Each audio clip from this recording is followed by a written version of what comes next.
Okay. All right. So today, we're going to talk about TDD and how to get started. Last week, if you attended last week, Nick talked about like why TDD is good, why you should do it, what are some benefits and good values you can get from it.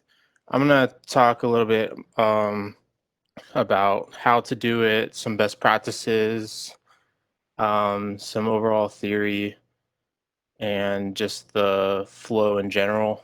Um, so if you have any questions, could you please put it in the chat? And then if Warren and Brittany, one of you could like take down those questions and we can kind of compile them. And next session, we could answer your questions. I've got a lot to cover. It's probably going to go a full hour.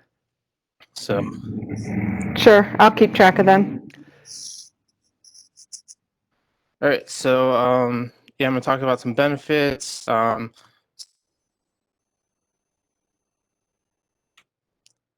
we'll talk a little about JUnit, what makes up a test, where TDD can go wrong, and some more opinions on TDD. If you could please mute your mics. Thank you. All right, so benefits of automated tests. You can get all of these benefits from even if you write your test afterwards. Nick talked a lot about the benefits of TDD, but I just want to talk about like just tests in general. What benefits are you getting from those? So it gives developers a high level of confidence. If you write high quality tests that support your production code that you just wrote, you can be more confident that your production, your code's going to work when you push to production. You can ship code faster because you're more confident. Gives you a good safety net, so you're not afraid of change. So you can find bugs more early in the development process. The bugs will still come, but they will be reduced when you have tests.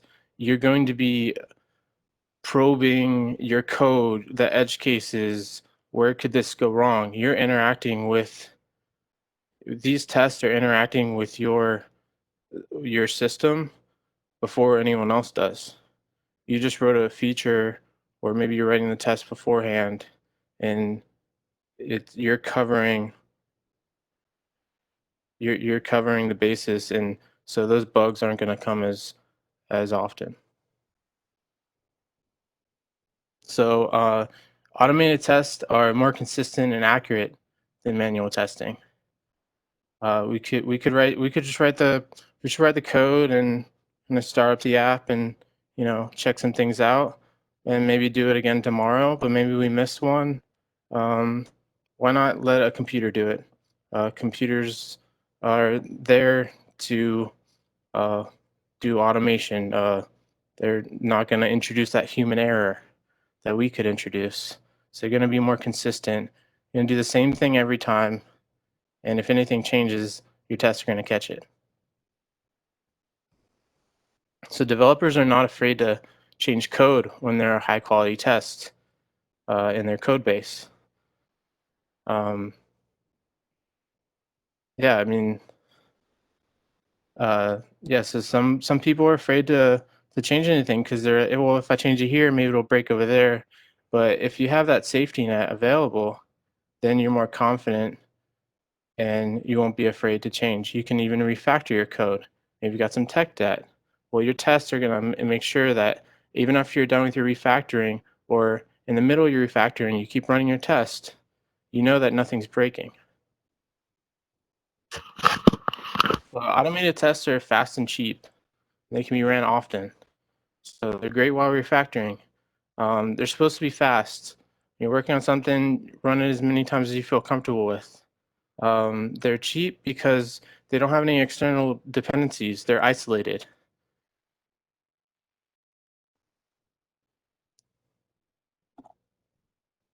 So automated tests document business requirements in the form of tests. So once you get good at TDD, you can start just taking your acceptance criteria, your user stories, and those become your test. Um, if you have some gherkin statement set up in a user story, given this, when this, then I expect this. You can turn those into tests. Those different test cases, scenarios, business requirements become your test.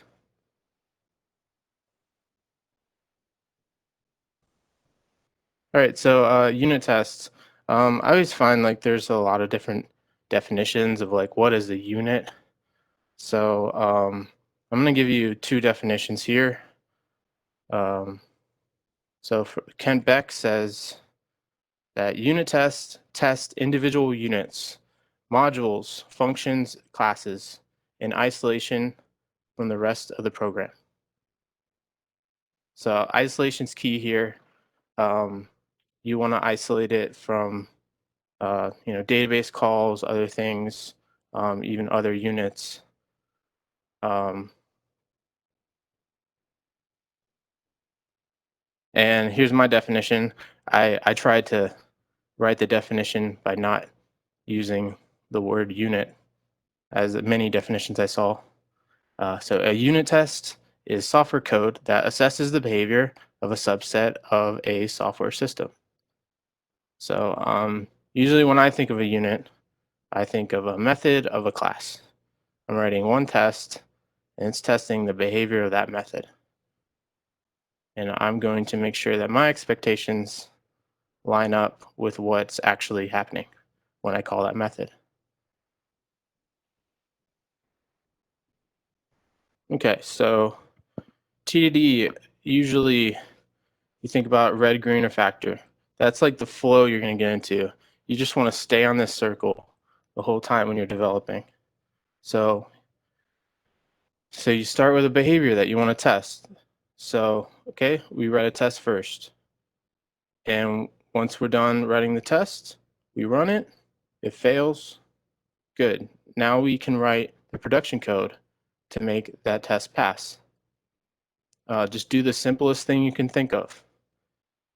It can be just the simplest thing you can think of. You just want to make it work. You can make it better later. Okay, so write the test fails. Write the code to make the test pass. Okay, now it's green. Now we make it better. We have workable code. So how can we improve it? We can make it more readable, more clean, and maybe extract some methods. Um, it works. You have a test that said that this code works, so you can move it around and make sure you run your test again if you move things around, so you know that you're going to start, that you're ending on a green test. Okay, and then you go back and do that again, and you just keep going. Find new behaviors. What else do we want? How do I want this class to work? How do I want, what kind of behaviors do I want? What am I testing? Okay, so Uncle Bob, Robert Martin, I've been reading his book, Clean Code. I highly recommend it. So he has come up with the 3 laws of TDD, and here they are. So law 1, you are not allowed to write any production code unless it is to make a failing unit test pass. Law 2, you are not allowed to write any more of a unit test than is sufficient to fail. And compilation failures are failures. So maybe you're calling some method, but you haven't actually created that method yet. So go create that method and then come back to the test. Okay, law 3, you are not allowed to write any more production code than is sufficient to pass the one failing unit test. Okay, so this makes sure you don't go too far. You just want to make small changes. So once you get that behavior, uh, that test passing, then you write another test, and you just keep going through that flow. Okay, so if you're going down the road of adding tests to your applications, um, when you're thinking about a new feature, tests should always be a requirement. They're not an option anymore. You don't get to skimp on the test. You you need to try as hard as you can to get every behavior in your code that is reasonable to test, and we can talk about that more later, about what you should and shouldn't test. But tests are a requirement. If production code does not have a test backing it up, bugs will start to appear. So tests aren't an option anymore. And whenever you're planning out your sprint, um, tests are always there now. It should always be a requirement. Okay, TDD is a discipline. So with it being a discipline, it requires diligent practice. It's not if you've been developing for a long time, maybe not writing tests afterwards, it feels a little awkward at first, but that's okay. So TDD katas are these small exercises that you can use to practice TDD. They're very simple exercises. Just have some small requirements, usually just one class, probably even one method most of the time. And it's gonna practice. You're gonna be able to practice getting in that red, green, or factor flow. And it's better to start this way. Start small and just you know start with just simple examples that you can kind of get in the rhythm of that red, green, or factor. Yeah. So like I said, TDD is hard at first, but that's okay. With practice, determination, you have to be willing to do it. Know that you're getting a lot of value from this, and just keep pushing on, and it'll be okay. Like Kent Beck says, if it hurts, do it more. So you'll get better at it. So TDD is a discipline, and that means it's not something that comes naturally, because many of the payoffs aren't immediate, but only come in the longer term. You have to force yourself to do it in the moment. So, yeah, when I first started doing TDD, I definitely felt like it was awkward. Um, my impression of it was like, well, how do I test something I haven't built yet? So that was kind of hard for me to wrap my mind around, and it's because it's more than just testing; it's about design. So, what do you want that thing to look like? And by doing that, you're creating testable code because you've already written the test. So yeah, it does take some practice, and I encourage you to, if you've never written a unit test before, learn how to test first. Try adding tests to your code, um, uh, be it your production code, some side project, some simple TDD. Even with the TDD katas, you can just write the code first and then write tests after. Get comfortable with unit testing first, and then you can start to experience that TDD flow. Okay, so I think it was Danny last time, and a couple other people have asked this in the survey that we did. How do I convince my ITPM to let me start using TDD? So um, Uncle Bob, he often talks about professionalism, and he says that TDD is a point of professionalism. Says that professional developers care about their code and uh, create clean code that they ship to production with minimal bugs. And TDD is one of those tools that they can use. So, how do I convince my ITPM? Well, I'm going to say I don't think you have to convince your ITPM. You should convince the people on your team because everyone needs to be in this together. And but you don't convince your ITPM about TDD, just like you don't ask them whether you should use for or while loops. You were hired as a professional developer, and you should use the tools of your trade to get the job done. If you do need to convince your ITPM, I suggest that you tell them that TDD is going to make software change easier, and it will speed up development in the future. I have some articles, some resources that I'm going to share at the end with more details on how you can do this.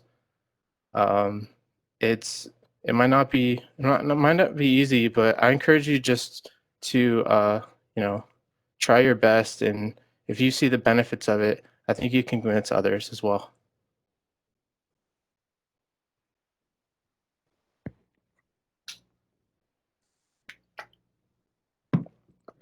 All right. So let's talk about what makes up a unit test. So initially, you want to select a behavior that you want to test. All right, you want to arrange things. So what are my inputs and the outputs that I'm expecting? Maybe I have some dependency in this class, uh, and I'll have to mock it. So some setup things need to go on. We will talk about mocks in further detail. I may talk about a little bit today, but I'm not going to go in depth at all because we're going to have a session in the future deep diving into mocks and Mockito. But basically, if you don't know what mock is, it's like stubbing external behavior so that you can control it. And you want to control that external behavior because you want to focus on your system under test. So your unit test is isolated. Okay. And the second phase of this is to call the method that behavior that I'm testing. Let me actually act on it. So I'm going to call this method. Okay, and then I'm going to assert it. This is one of the most important parts. Uh, this is where the test comes in, because you're going to test if your expectations lined up with what actually happened. Okay, it's also you need to test only what is important to the behavior of the system under test.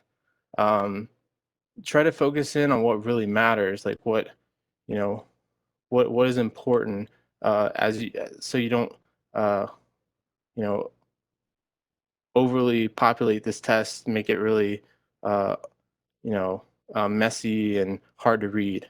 Because one of the most important properties of a test is that it's clean and readable.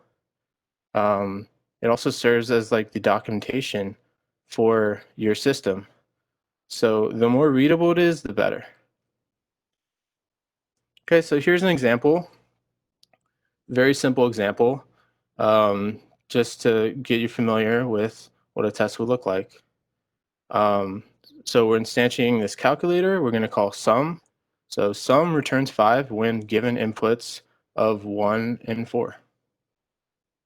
So we have the range. We're just setting up an expectation. We have a result where we're adding 1 and 4. And then we have an assert. So we say assert that result is equal to expected.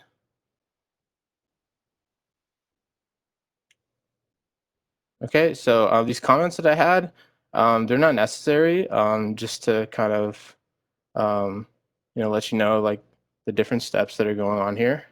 But the spacing in between them isn't optional. Um, it's going to make it easier to read. So try just adding some new lines in between these different setups. And your arrange step could be, multi-lined. That's fine. Um,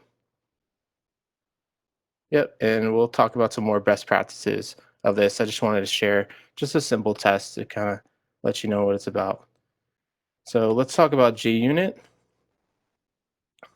So JUnit 5 was released about 3 years ago, but a lot of code bases are still using JUnit 4, um, which is fine. I worked on code bases with both, but I'm just gonna compare some differences. I recommend if you're adding tests and um, if you're able to. I'd say start with JUnit 5. It's the most recent. It's got some more powerful features than JUnit 4. Okay, so the most important part here, top one, that you are is going to need that. That's your at test. Okay, so that's gonna make sure that your that JUnit recognizes that as a runnable test. Okay, then I'll just go down the right here on the JUnit 5. So we have before each. So that's going to be like a method that you want to run before every unit test. So you have some setup, maybe you're got some test data, maybe you're reinitializing some mocks, mocking some behavior. So that's going to be like your setup method. And then you have your after each, that's going to be your tear down method. Maybe you want to maybe if, usually I would use this for like a database or maybe a more functional test. But yeah, so that's a method that's going to run after each unit test. We have before all, that's going to run one time before all of your tests run.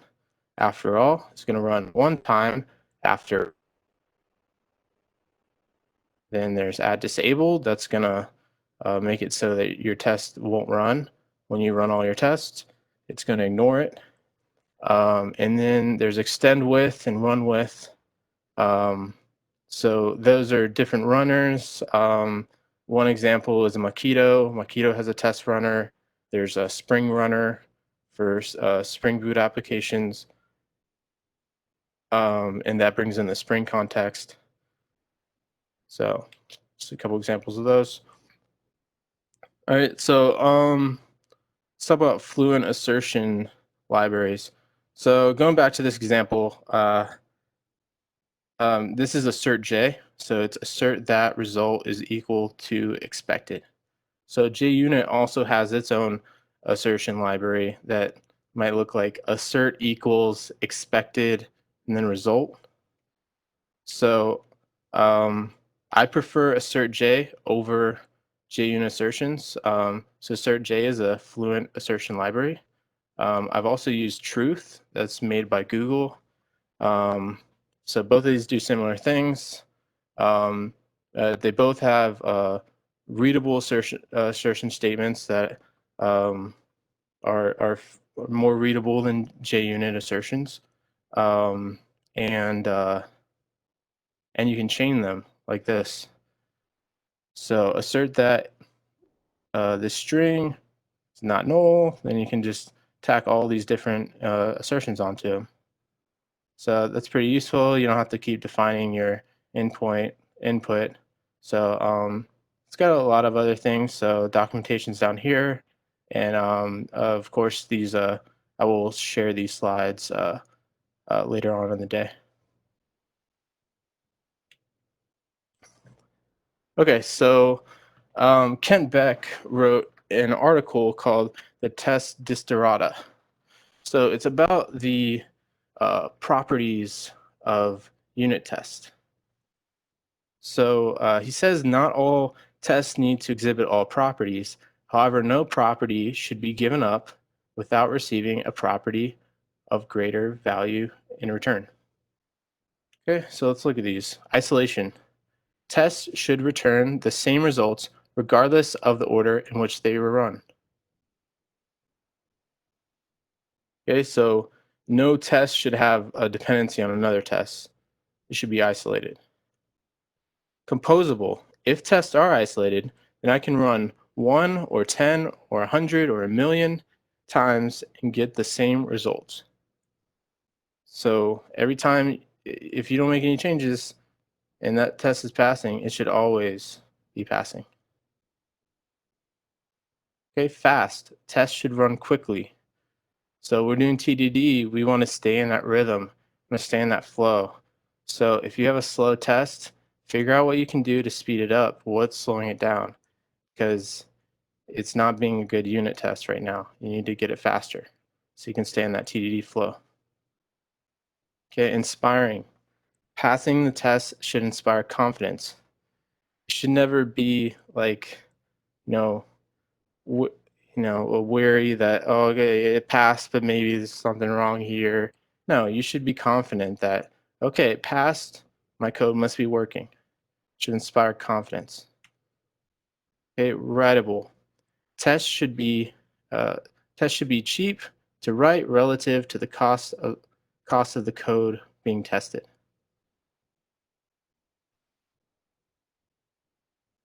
Okay, readable.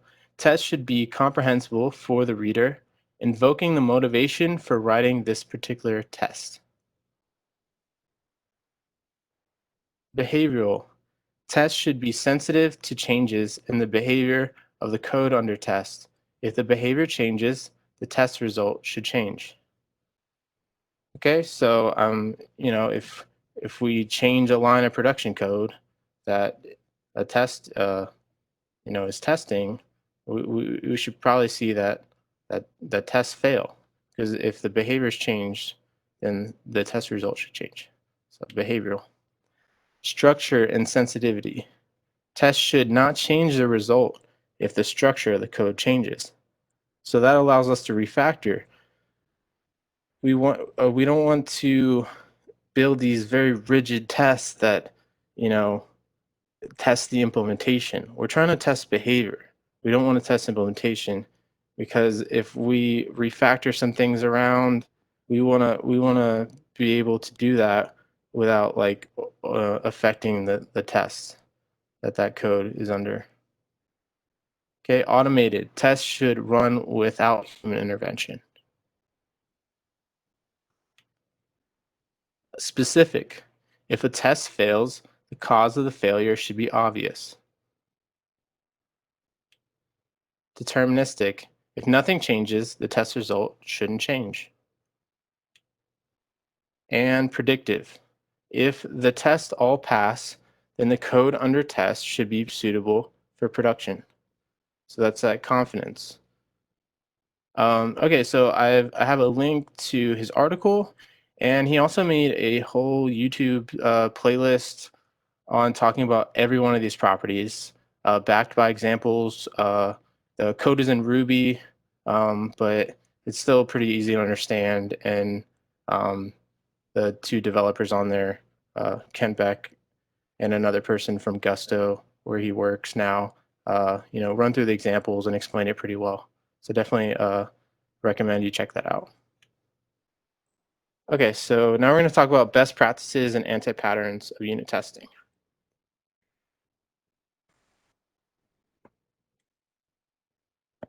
Okay, unit tests do not make HTTP requests, access databases, or read file systems. Unit tests should be isolated.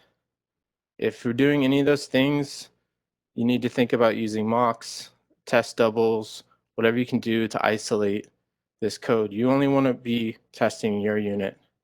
So just make sure you're not doing any of these things. When you get to this territory, you're writing an integration test.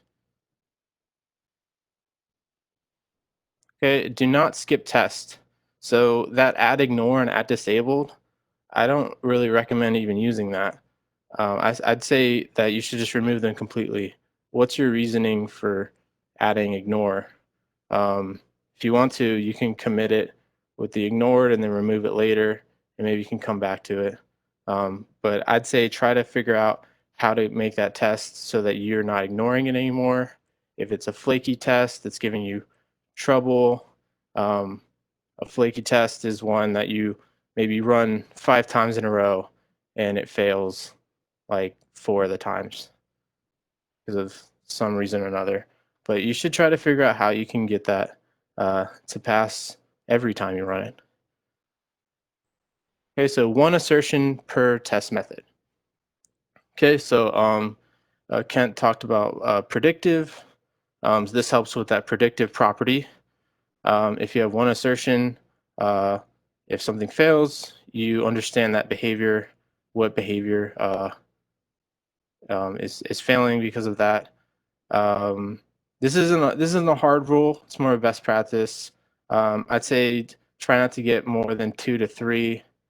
I've definitely been in code bases where there's more, but at least you should be testing the same behavior if you are using multiple assertions. And if you can, just break it out into different unit tests. You can write as many unit tests as you want. So that's going to help with that predictive property. Okay, so another best practice is make sure that you put the assertion parameters in the correct order. So if you're using assert equals, this is the JUnit assertions. The correct way to do this is assert equals expected and then result. So for this fizzbuzz example, I've thrown in an incorrect input, so the test will fail. And when it fails, I get a little bit more information about why it failed. Usually failed tests are going to give us more details than just a passing test. So I actually expected it to be fizzbuzz, but this tells me that I expected it to be fizz. Well, that's because I put these in the wrong order. So just make sure that you don't do that. Okay, so avoid using thread.sleep. So there might be times you have some like asynchronous task going, or maybe it's some sort of UI, something of that nature that you have to wait.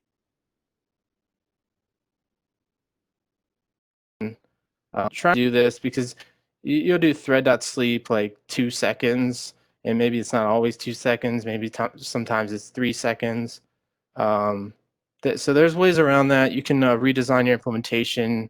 Um, there's ways you can like abstract things out and mock them, and there's definitely ways around that. Um, and lately, I've been using a library called a waitility. Um, that instead of having to like say, yeah, wait 2 seconds, I just say, check this assertion like every 200 milliseconds and do it up in like a max of 20, like 10 seconds. Okay, so for 10 seconds, it's checking this assertion, and uh, it'll keep checking it until it passes or until the max time has reached. So yeah, waitility, you can check out that library if you run into any of these issues. It's fairly easy to use. Okay, so do not rely on tests running in the same order. Okay, so your tests, some of those test runners, they're not always going to do it. Sometimes alphabetical, it's kind of random sometimes. So don't rely on the order because that means they're not isolated. So you're breaking that isolation property. You have one test that's depending on a variable that you changed in another test. Like, no, the test should be isolated. There should be no behavior of one test. The one test should not change anything about another test or any of its dependencies. So if this is happening to you, that means your test probably has side effects. You're setting some variable in one test and maybe not resetting it, or you know, it's probably not good to even set a variable. You should call a method, and then once you get that local variable, then you can change it. Okay, because tests should be isolated and independent. Okay, do not use random data or dates that could cause tests to fail on a certain day. So with random data, you wanna be able to control your tests. You want the result to be the same every time. So you wanna just pick some data that's gonna be static.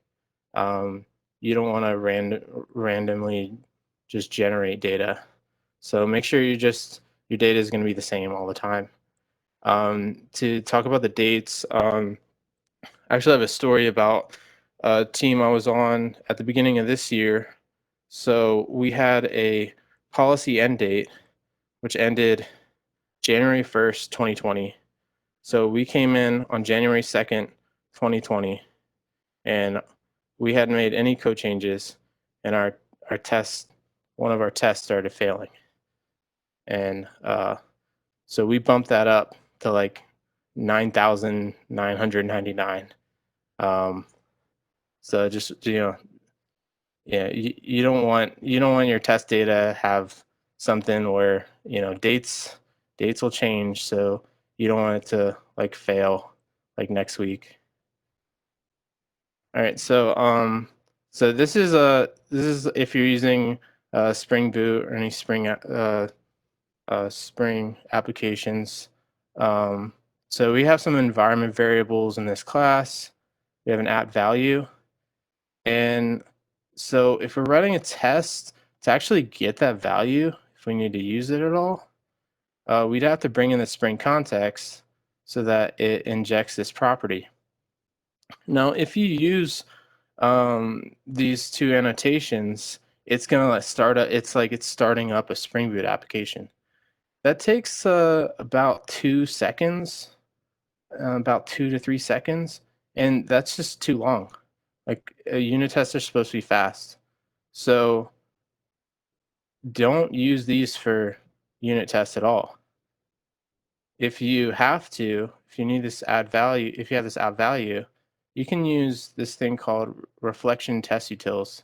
It's from the Spring framework, and all you do is you pass in the class, the the va- the instance of the class, and the variable benefits URL here, and then the value that you want to override it with.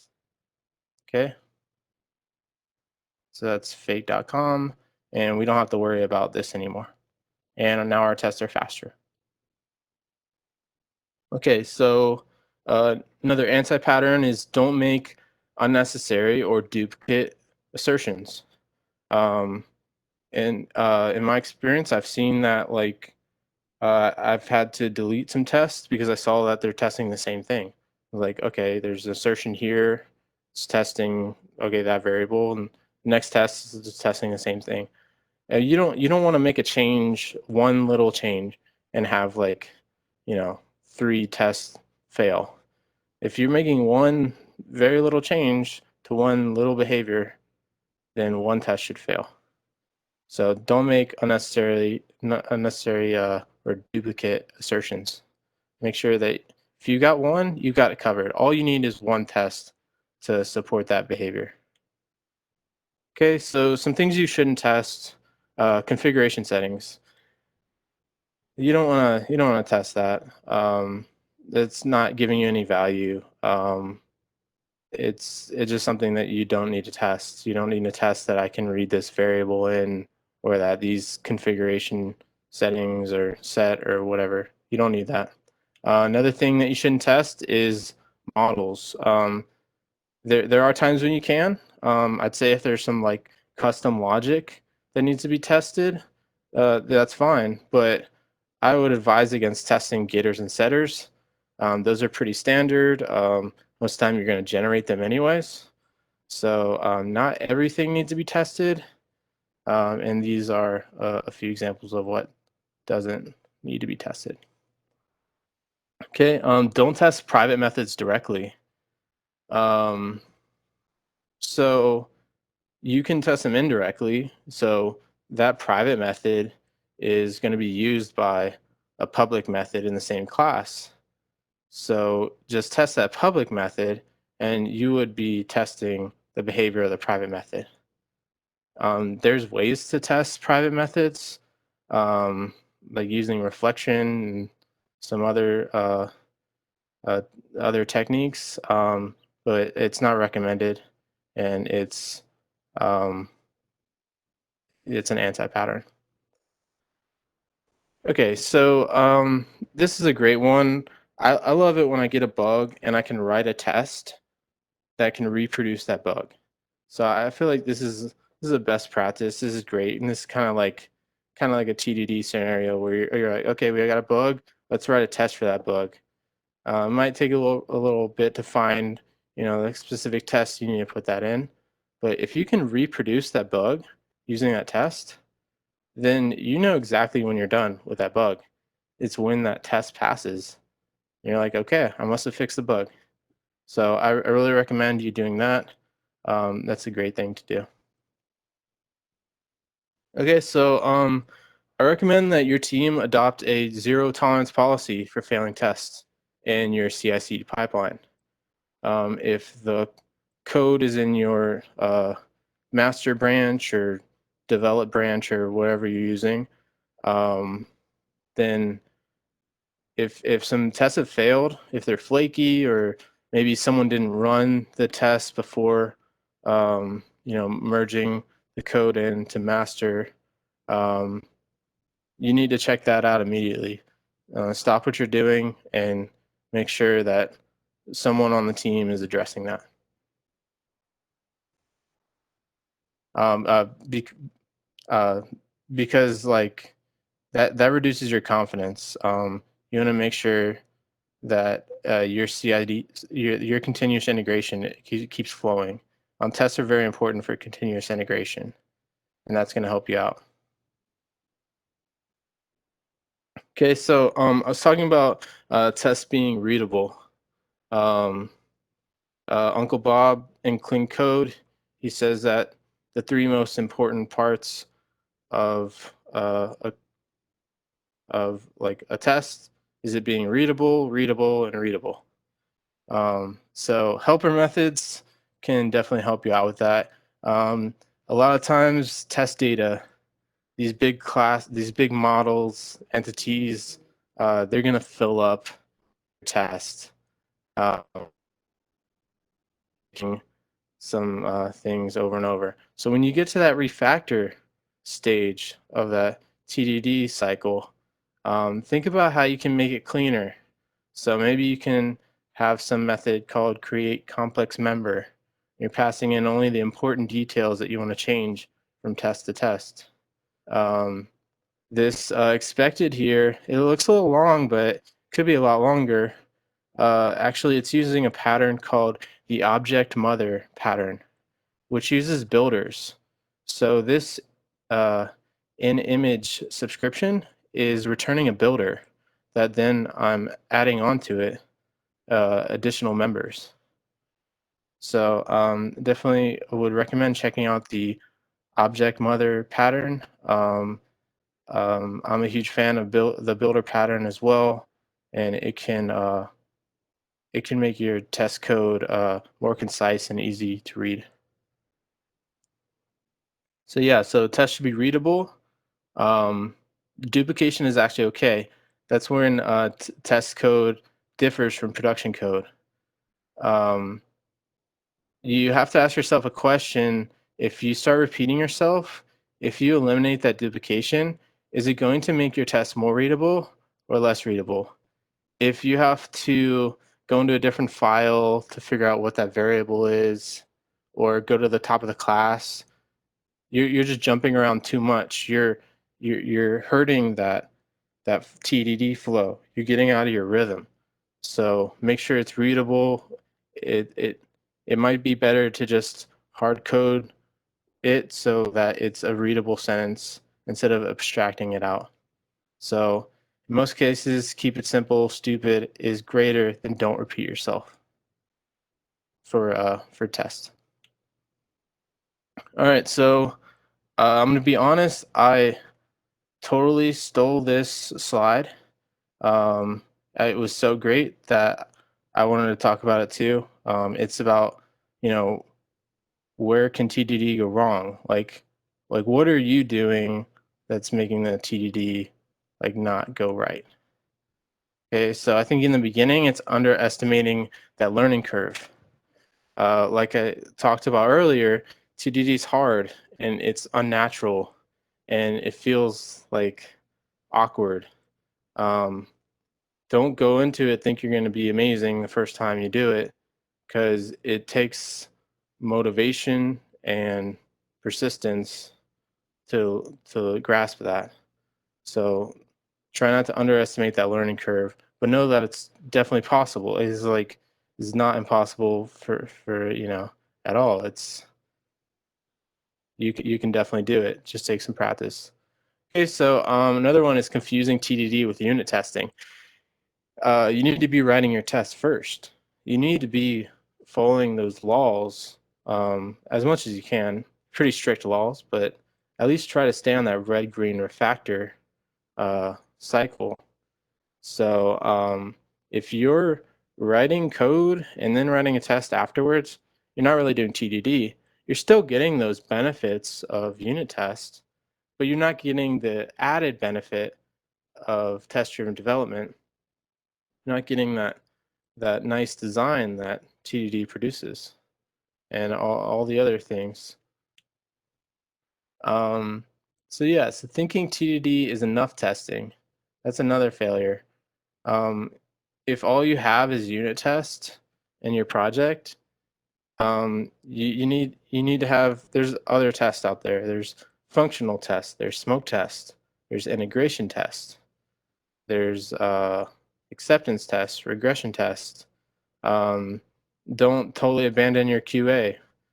Um, this is going to lighten the load for the QA because you're going to have a lot of those basic scenarios covered, but you'll still need some manual testing as well. Okay, so not starting with failing test, as I said before, that means you're not doing TDD. Not refactoring enough. This one definitely affected me when I first started learning TDD. I felt like I'd always go red, green, and always forget about the refactor. So after that test turns green, started getting the habit of asking yourself, is there any way I can refactor the test? Is there anything I can do to make the code better, like by moving around, abstracting some variables, methods? Um, no added behavior is gonna come in the refactoring stage, but yeah, so I think not refactoring enough is definitely a big failure because you're losing a third of that cycle, the TDD cycle, and yeah, not actually doing TDD is a failure. And if you're doing any of these above, that means you're not doing TDD. And here are the slides that I took it from. It's a great presentation. It's TDD and the Terminator. It's on YouTube. It's pretty great. All right, so only got a few more slides here. I want to talk about some opinions outside of our company. Nick did a similar thing. We kind of did this at the same time without even knowing it. I opted to go outside and just talk to the developer community in general. So there's a site called dev.to. It's pretty cool. There's like all developers there writing, little articles and just kind of like a, it's kind of almost like a subreddit just for developers. So I told them I was doing this presentation, and I wanted to get some opinions on what they thought about TDD and unit testing and what does it mean to them. So I'm going to read a few of these for you. So this is from Andy. TDD is the fuel for me as a developer. It keeps my confidence high and lets me know when I start to head into risky territory, when the cycles become long, like red, red, red, green, red. So yeah, that's great. Like he kind of like lost that that TDD flow of going, you know, back and forth and getting to the refactor and going all the way in the circle. And so yeah, that's great. All right, so let's hear from Brandon. Your unit tests are only ever going to be as useful as the person writing them and the underlying code being tested in the first place. They're not a silver bullet or a quality guarantee in your software. Now, to discuss what I personally feel is the most valuable aspect of automated testing, specifically in the case of unit testing, test-driven design. This is a fairly radical restructuring of how you write code by forcing you to write in a style that prioritizes understanding your execution as a series of inputs and outputs. It encourages better software design by enforcing solid principles with a heavy focus on single responsibility principle. Writing software in this way naturally makes your solutions more resilient, with the added benefit of having automated tests to reinforce that. So yeah, I mean, this is great. Like I love this one. Um, TDD is more than just writing the test. You are designing your interface. You are making decisions. You're making design decisions about your system that you're testing before you've even designed them. So you're interacting with their interface before it's built. So it's pretty fun to do too. Yeah.